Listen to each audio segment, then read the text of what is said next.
So this was created by Living Luxe with Meredith, and as it's a get to know, I just thought I would be casual. So I hope you're casual too if you want to be, or be dressed up if you want to be, but let's get to know one another.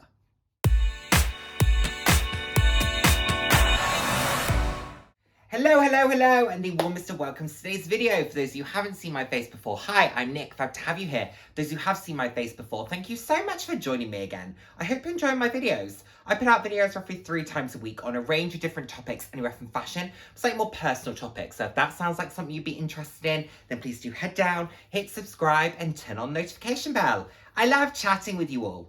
I'm all about living life loud, and what that means to me is being your authentic self, being proud to be you, and just celebrating who you are. Celebrating yourself, and of course, celebrating others.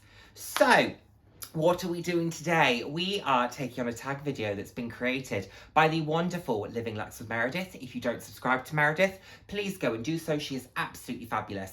And she's come up with this great concept built on the idea of the inside the actor's studio, and has talked about inside the YouTube studio, because as many of you may know, some may not, but the content creators on YouTube use an application called the YouTube Studio to manage all the content, manage thumbnails, manage monetization, all that kind of stuff goes through the YouTube Studio. So that's what we use in that sense. But I'm very excited about this. It's a series of questions to just get to know us a little bit more outside of our kind of normal day-to-day discussion on here, which is normally around fashion and luxury, etc. Of course, a lot of us do go off on little tangents, but we don't always have the opportunity to tell you a significant amount about ourselves. So that's what we're doing today. And thank you so much, Meredith, for creating this idea.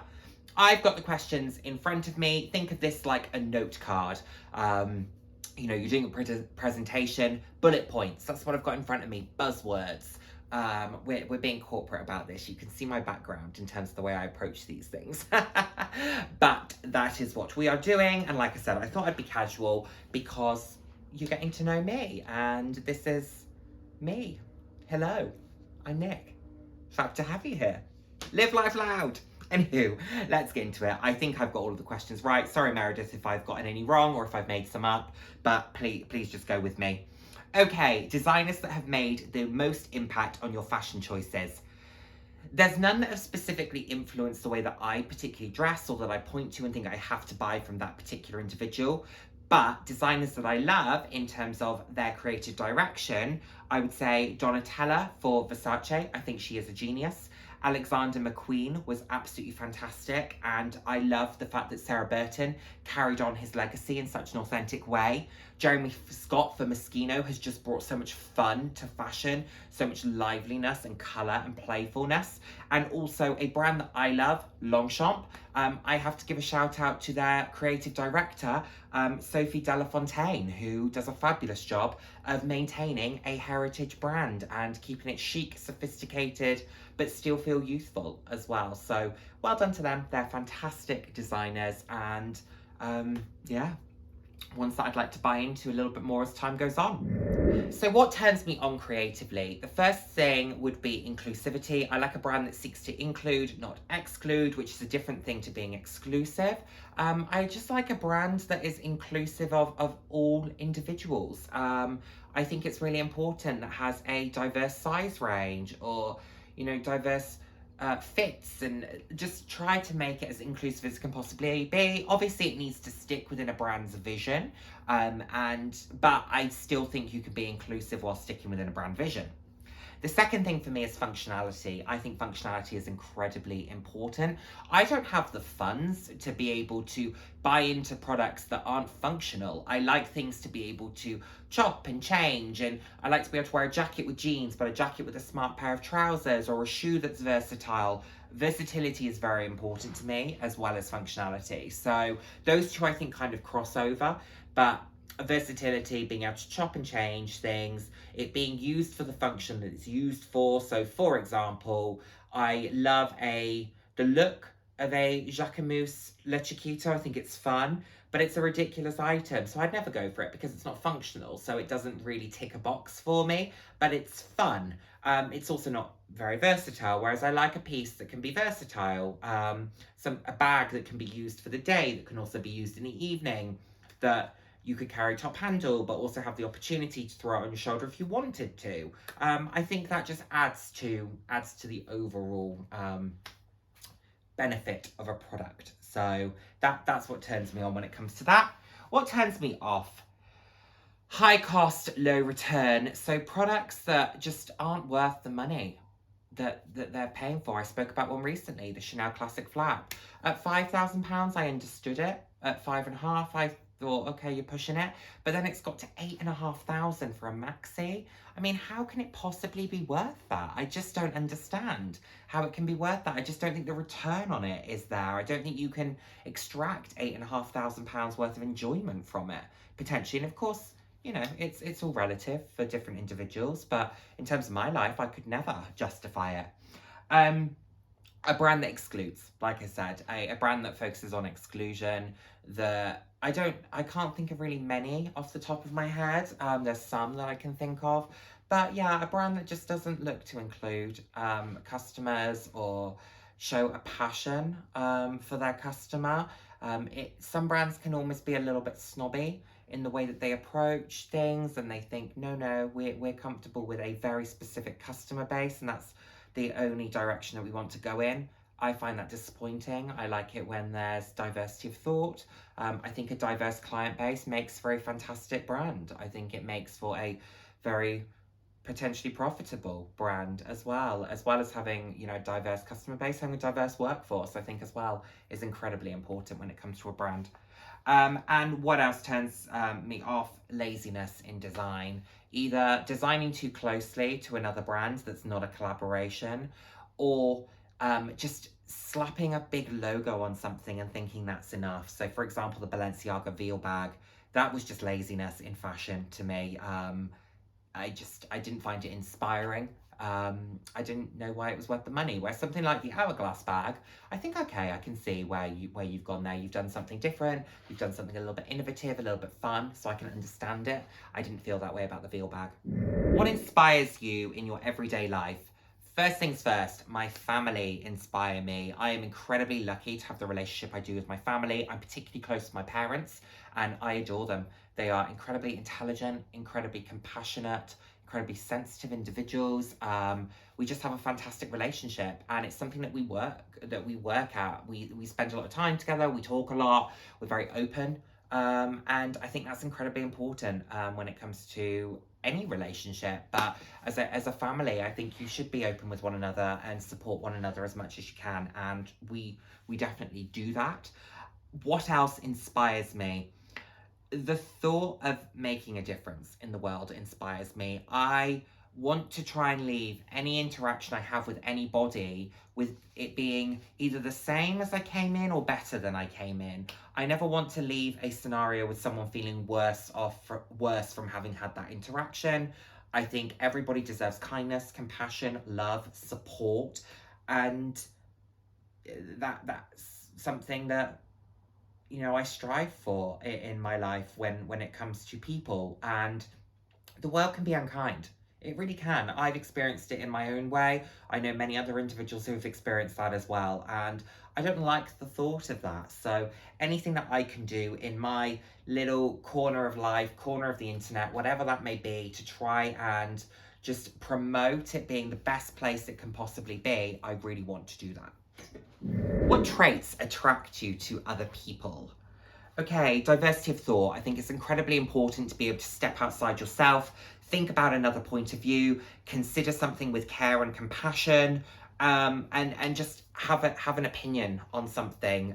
But be open to ideas, be open to other thoughts. You don't have to agree with everybody, but you know, at least have an open mind, I would say. Honesty is really important to me. Ask an honest question, get an honest answer. I believe in that. I understand there'll be times where maybe you might sugarcoat something or hold something back to protect someone or someone's feelings, but I see that as a slightly different thing to don't tell me something that's completely the opposite of the way something is. I won't do that for you, so you don't do that for me, and we'll get along just fine. Doesn't mean you have to agree, but as long as you're honest, I think that's really, really important. Humor is incredibly important to me as well. Someone who can make me laugh.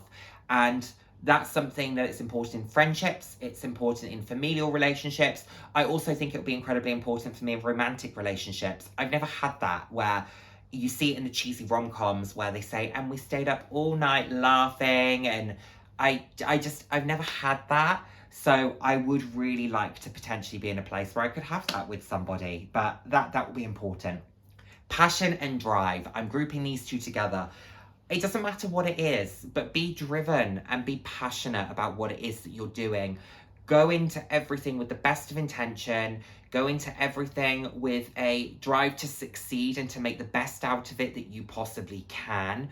Try to make each day the best that it can be. I appreciate that circumstance can go against you at times, but on the whole, having that mindset of, I'm going to make the most out of this opportunity that I have, if it is an opportunity, that's really important to me.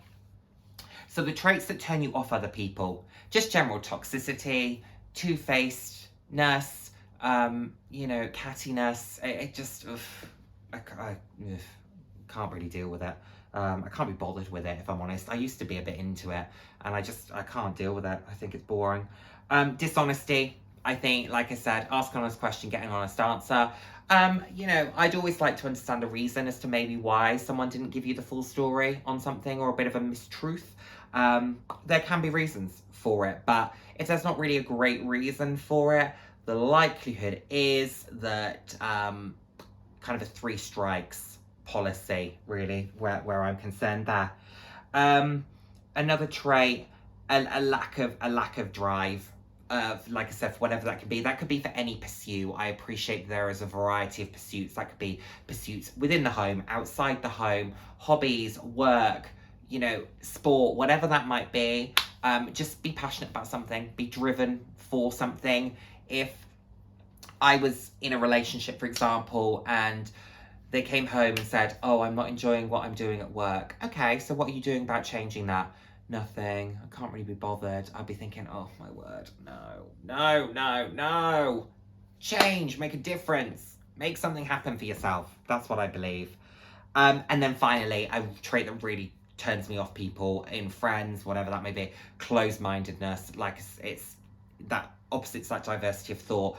Anybody who has an opinion and is unwilling to even consider an alternative point of view, or consider the fact that their point of view might be a little bit outdated and a little bit antiquated.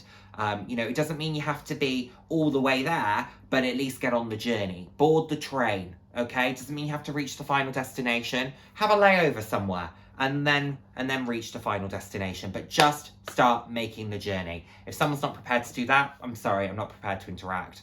As Meredith Marks would say from the Real Housewives of Salt Lake City, I'm disengaging. That's what I would be saying to those individuals. 5 adjectives to describe yourself. Okay, so I'm a very passionate person. You probably know this about me. I gesticulate a lot. I'm fairly lively. I'm quite a flamboyant individual as well. Not as extroverted as I think people think I am. I do take time to recharge, but I'm very passionate, and I'm one of those individuals that if it's something I really care about, I'm all in. And if it's someone I really care about, again, I'm all in.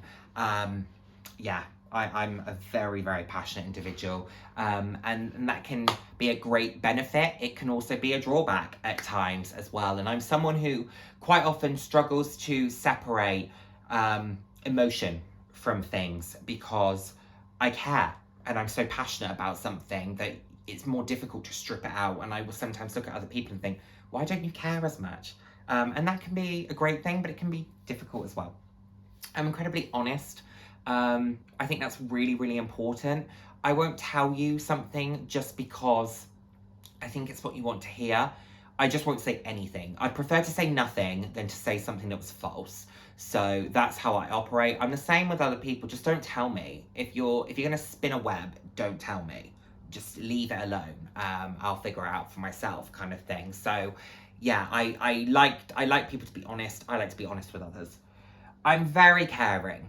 I am very caring. I know sometimes maybe I don't come off that way all the time, but I am very caring. If you are someone I really do care about, I'm all in. I'm all in, and I will support someone as much as I possibly can. And I am someone who is comfortable coming off worse in a situation if it makes somebody else feel better. If it makes somebody else's day, I'm happy to take a little bit of a hit on something if it makes it better for somebody else. I think it's important. I like to see people smile. I like to see people feeling their best and being their best and doing their best. I think it's so important. I would like to say I'm a very brave individual, and that maybe sounds like a bit of a strange one, but I think I'm a brave individual. I live my life in a very authentic way that comes with support, but it also comes with a lot of criticism. So it's not always easy, and I wish it was easy, but there have, of course, been those moments where I've gone, why are you doing this, Nick? Just fit in. That's not who I am. And I would far sooner live a life that had people critique me, but at least me know it's me, than live a life where I wasn't authentic. Because people are still going to criticize you, but they're going to at least let them criticize the real you, opposed to the false you. So that's kind of what I think. And last but by no means least, I'm emotional. I'm emotional. It's who I am. I have a bit of a swing. I can be really happy, I can be really sad, I can be somewhere in the middle, I can be cold as ice, I can be, it depends what day you catch me. I've gotten a lot better. Since I've managed my mental health differently, I've gotten a lot better. But, I have my days, we all have our days, but it's all good, no complaints here. Oh, my favourite word. So, this word was from time that I spent in Germany. So I spent a few weeks in Germany on training courses in 2017. I then lived in Germany for a period of time in 2018, and then I was on training course again in 2019, and it was just such a happy time for me, because it felt like my career was just starting, and I just felt like the world was full of opportunity. Like, there was so much ahead of me and I could do anything. And I just felt inspired, and the people that I was interacting with on a daily basis were so inspiring because they were so motivated. But again, they were so kind and caring and compassionate. We became really good friends and a bit of a family almost through those periods of time. And I'm really lucky to still call them friends to this day. So that's gone really well. But the word that therefore is my favourite is my first ever word that I learned in German. And I might pronounce this wrong. Mary, if you're watching, I'm sorry. It's Luftkissenfahrzeug, which I believe is the German word for hovercraft. Why that is the first word I learned, I have no idea, but it's it's just one that really makes me smile, because it's a bit of a random word to learn. It's not conversational when you're out there. However, it's just a fun one, and it brings back that time where I just felt like there was such opportunity ahead of me, and I still do feel that way. But at that time, I was 22 years old, and I just thought, everything is mine for the taking. I've just got to work for it. And I'm pleased to say that, I'm working hard and keeping going. My least favourite word.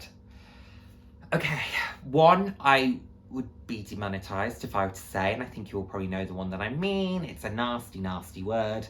The other one that I use, and they use this a lot on Great British Bake Off, which is just, the word is moist. You don't need to call a cake moist. I'm sorry, it's just a horrible word. Horrible word. It just, it's, no. You just don't need to say it, do you? But they say it a lot.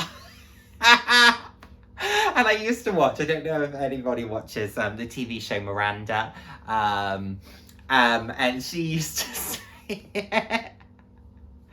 And oh my word, every time. And I think she found it a strange word as well. Yeah. Another one I don't like, plunger. Don't know why. Just don't. Anywho, that's that. A sound that you love. Luckily, one that is quite common in the UK, actually. I like the sound of rain. It's the worst thing when you need to go somewhere. When I used to go night clubbing a lot and you'd hear the sound of rain, you'd be thinking, oh no, how am I going to get from the taxi to the club? Luckily, this was when you worked in the clubs like I used to. You used to sometimes be able to skip the queue. It didn't work at all of them, but some of them. But on the whole, if I'm just inside watching a movie and my window's open, I like the sound of rain. I think it's a nice sound. Sound that you really dislike. I changed my mind in editing because I remember two that I really, really dislike. The first one is when people bite their cutlery when they're eating. Oh, I cannot stand it. And also when you can hear what someone's chewing because they are chewing with their mouth open. Just really doesn't make for a pleasant dining experience, does it? Okay, a profession you would like to attempt. I'd love to be an interior designer. I'd love to be a stylist, or I'd love to be a designer. But the problem is I wouldn't be versatile enough because they would say, can you help me decorate my home? And I'd say, of course I can. Here are my swatches. And it would just be 50 shades of pink. There's an ombre of pink. And they would say, I'm really sorry, I want a green. Close the book. Sorry, I can't help you. If you're not prepared to create your home in every shade of pink, I'm not the designer for you. I'd be the same as a stylist, where I would bring out a pair of heels, a 120 and a 160, and they'd say, oh, actually, I was really looking for a kitten heel. Again, back on the shelf. Sorry, I'm not for you, okay? What do you mean you don't want to wear an 120mm heel? I wouldn't have many clients. Let's put it that way. I wouldn't appeal to a broad enough market. Let's say that. But yeah, that's an interesting one for me. A profession you would not like to attempt. This is one that I have the utmost respect for the individuals who do it. I think they are absolute heroes. And this is social care. I couldn't take the emotional aspect of social care because some of the topics that the individuals who work in social care have to deal with is really, really difficult and upsetting. And how they manage to not let that impact them, how they manage to allow that to motivate them to make a difference, but then not take it home and think about it all day, every day. I don't know how. I couldn't do it. It would pull me apart. And I have so much respect for the individuals who can, because it is a line of work that truly makes a difference in so many people's lives, and it's so important. But I couldn't. I think this was a question in Meredith, but yeah, I'll say it anyway, even if it wasn't. I think this was a question, but a kind of defining moment in your life. And one of those for me was the moment that I decided to conquer my mental health. I realised that I'd hit rock bottom, I was really struggling, and something needed to change. And I started to take small and steady steps to making that change happen. I started to reward myself for little milestones, little and often, just to keep myself motivated, to keep myself getting to that next thing, one step at a time, one foot in front of the other. That was absolutely my mantra through that period of time, and I'm so pleased that I've managed to conquer it. It was hard. I'm not done by any stretch. I don't think I'll ever be done, but I've done a lot of the work, and I'm so proud of myself for that. And I'm so happy. I owed it to myself. I owed it to the people I loved. I owed it to the people who loved me. I can't go back. There's no U-turn happening here. I'm only going forward. The only way is up. Like the only way is Essex. The only way is up, baby. Anyway, moving on. 5 celebs that you would love to have dinner with, dead or alive. Number 1, Tracy Ellis Ross. I love Tracy Ellis Ross. I think she is so fabulous, so funny, so talented, so stylish, so glamorous. I just absolutely love her. I think she is wonderful. Absolutely wonderful. A very, very talented performer, actress. A very, very talented performer. Absolutely love her. If you don't follow her on Instagram, do. It is absolute inspo and goals. I love her. Now, an individual who is very sadly deceased, and this is someone who I would just love to know more about, but in their own words, Freddie Mercury. I love Queen. I've always been a fan of Queen. I just think Freddie Mercury was such a talent, was such an icon, and really pushed the boundaries at a time where boundaries were really set in stone, and it was hard to push them. And he just did it. And I'm grateful to Freddie Mercury, because him and many other individuals really paved the way for individuals like me. Not that I'm saying I'm about to become some big superstar, but I'm talking more in terms of being a member of the LGBTQ+ community. Those individuals really paved the way for acceptance on a different level. Without them, I don't know where we would be, to be honest. And we're still not there, but we're certainly a lot further ahead than I think we would have been without those very brave, talented, selfless individuals. Number 3, Naomi Campbell. I love Naomi Campbell. She is just stunning, philanthropic, very generous, very kind, just a very interesting individual. The individual she's had the opportunity to work with and interact with throughout her career. It would just be fascinating to sit and listen to the stories that she had for, you know, designers and events and fashion shows and her philanthropy. I would love to know more about Naomi Campbell. I think she's so interesting. Elton John. Elton John is an icon, much the same as Freddie Mercury, has really paved the way for the LGBTQ+ community. Incredibly grateful. The work he does with the Elton John AIDS Foundation is changing people's lives. It's incredible, incredible work and very, very selfless. And I just think he's such a talent. And to sustain a career for 50 years in a very challenging industry, managed to stay current and relevant and liked through that whole time. It's no easy feat, and he's done it. And I just think he's a very, very talented individual. So that would be my number 4. And finally, someone who I would just love to know more about, like I said about Freddie Mercury, from themselves. You see so much about them in the media, you hear so much about them, but I would want to hear about them from them. Very sadly, also deceased, Princess Diana. I was 2 years old when Princess Diana passed away. I've of course seen many a documentary, many a royal correspondent talk about her. I would want to hear from her what her motivations are in life, what she was passionate about, what drove her to push boundaries and to just really drive to make a difference in this world. Such a charitable individual. I would love to know more about her. So, Princess Diana. Okay, a celebrity hall pass. 2 celebrity hall passes, might I add, actually. So I'm painfully single, so I don't need a hall pass. However, these 2 individuals do, because they are both in relationships. Number 1, the most gorgeous man on this planet, Henry Cavill. I absolutely love him. He is just beautiful. Love him. His voice is very soothing. He's incredibly handsome. He's just the full package, really, isn't he? So, love him. And the second one is one that, let me know what your thoughts are. I think it's about the attitude more than anything. But Gordon Ramsay. I've been watching Kitchen Nightmares on sort of reruns recently, and I've been watching him thinking, you're an attractive human, aren't you? Yeah, I like you. I do. I think he's very attractive.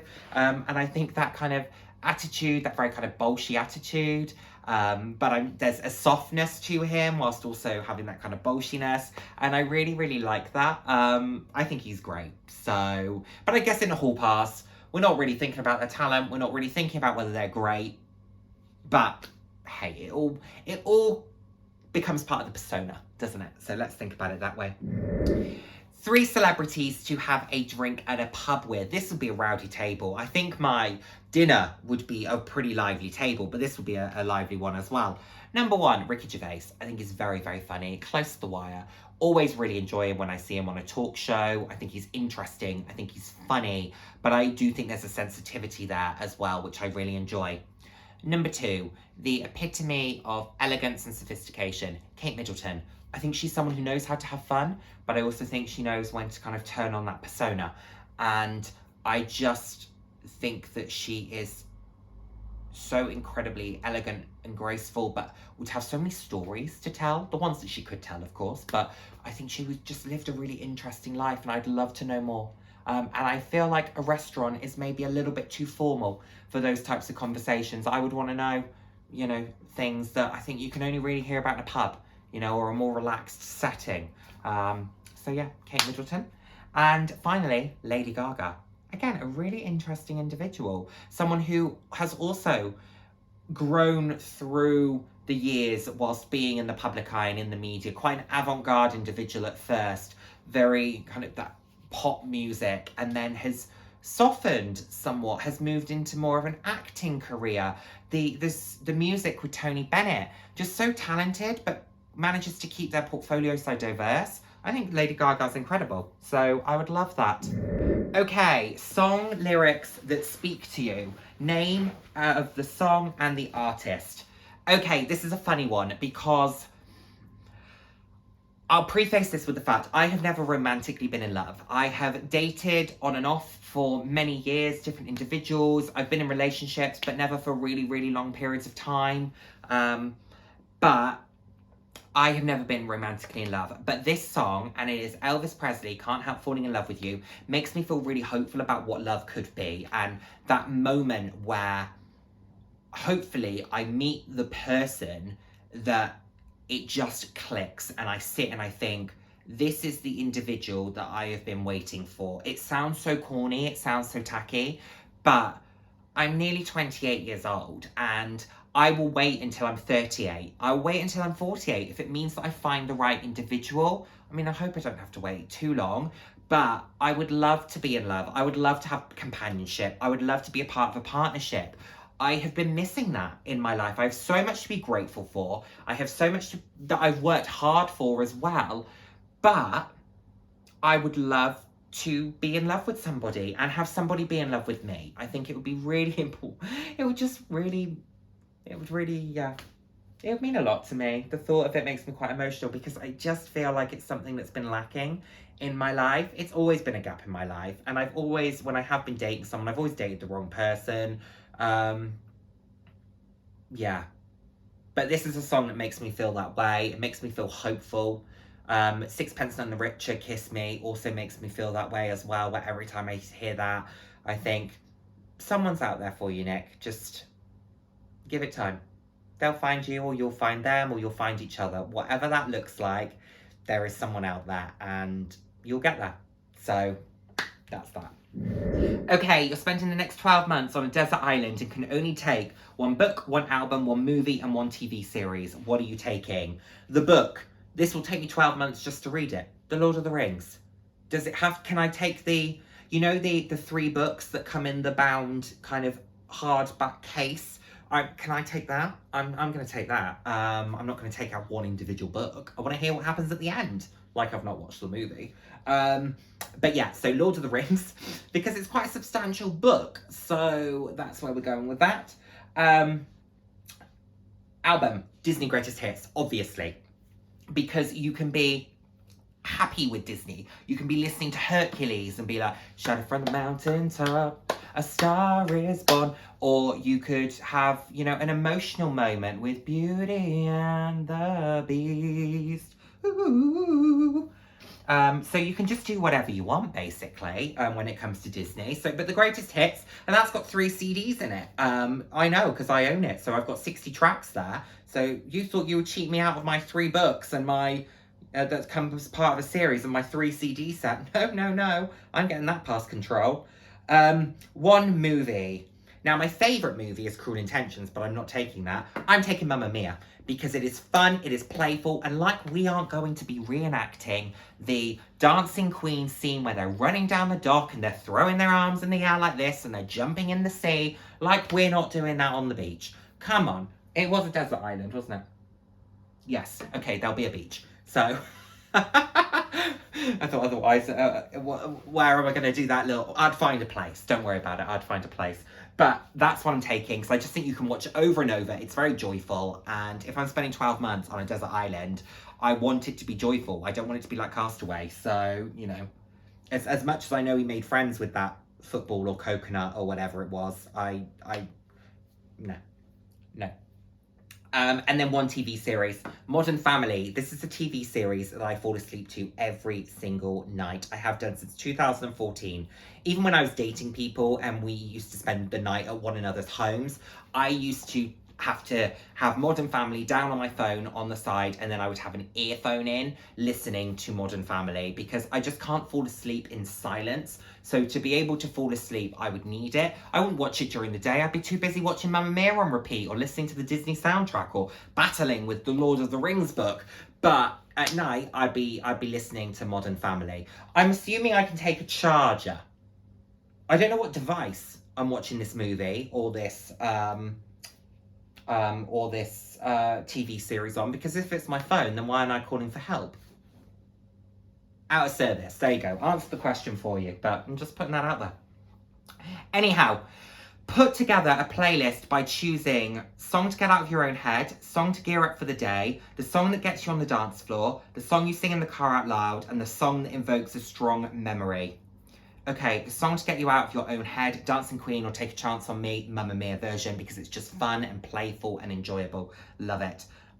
Song to gear you up for the day, Tina Turner, Simply the Best. Come on, and you're driving into work, you're like, yeah, I am simply the best. Let's go, let's get the day. You're simply the best. Woo! You know, love that for us.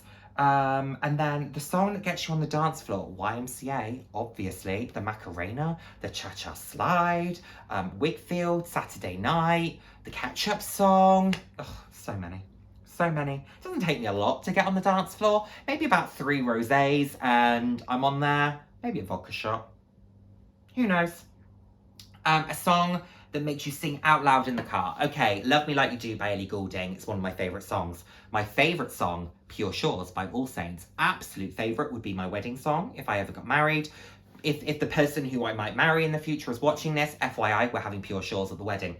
And the absolute classic that just, if you're on the cusp of that emotional breakdown and you just need to tip yourself over, Celine Dion, My Heart Will Go On. You're here. That's obviously just gonna go boop, bawling. You know how it is. Sometimes you just need to tip yourself, don't you, into that emotional place, just to, get over it. And then the final question is, if heaven exists, what would you like God to say when you arrive at the pearly gates? Now, something that's interesting maybe to you to know about me is I am personally an atheist. However, I have enormous and tremendous respect for everybody's belief systems, everybody's faith, religion. I think it's incredibly interesting. I love to learn more and hear about what it means to different individuals, but I'm personally an atheist. But the thing that I would like whomever meets me at that moment in time to say would be, you lived life loud, you made a difference, through you go, have some fun. Keep it short, keep it sweet, let's not overthink it. So there we have it, everyone. That is my Through the YouTube Studio. Thank you so much, Meredith. I hope I didn't make up too many questions. I hope I didn't paraphrase questions too much. I'll link all of the questions down below anyway, and I'll copy them directly from Meredith's page, so you'll get the correct questions. But I'm also going to put some people on the screen here who are fabulous individuals that I would love to hear their thoughts. Thank you again, Meredith. This was a lot of fun. I've really enjoyed thinking about it, and I cannot wait to see you all in my next video. Take care, everyone. Bye now. Mwah.